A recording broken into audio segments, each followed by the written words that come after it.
It's always great to have Steve Merrill from Wager Talk here to break down the betting lines. We are moving into week 7 of college football and a huge matchup in the Big Ten with Michigan taking on Penn State at the Big House. Penn State, a 7-point dog.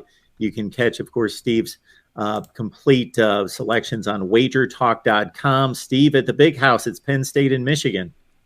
Yeah, I can still get Michigan at 14-1 right now to win the national championship, along with Clemson at 14-1. And the reason I bring that up is because in the AP poll this week, Clemson leapfrogged Michigan back to number 4, Michigan number 5. But in the coaches poll, Michigan is still 4, Clemson's number 5.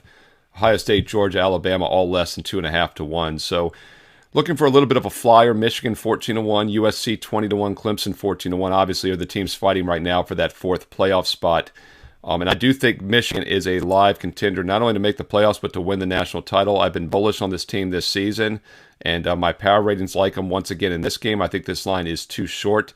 My math model favors Michigan by 13.5 points here, so we get almost a touchdown in line value between these two undefeated teams. The big difference in this game, in my opinion, Mark, is going to be the passing attack of Penn State. You know, on the surface, they average 7.5 yards per pass, 7.6 yards per pass to be exact. But they've done so against a schedule of defenses that allow 7.7. So this is a very mediocre passing attack, and they're now facing a Michigan pass defense that gives up just 5.1 yards per pass this season.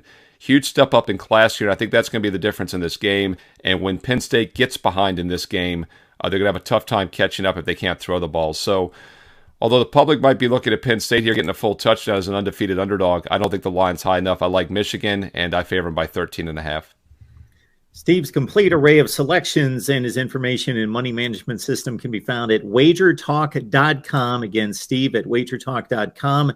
And also on Patreon, you search MarkRogersTV, you follow us right there, and sign up for our Patreon membership where you get Steve's under-the-radar selection. He's 5-1 against the spread this season. Steve, thank you so much. Thanks, Mark.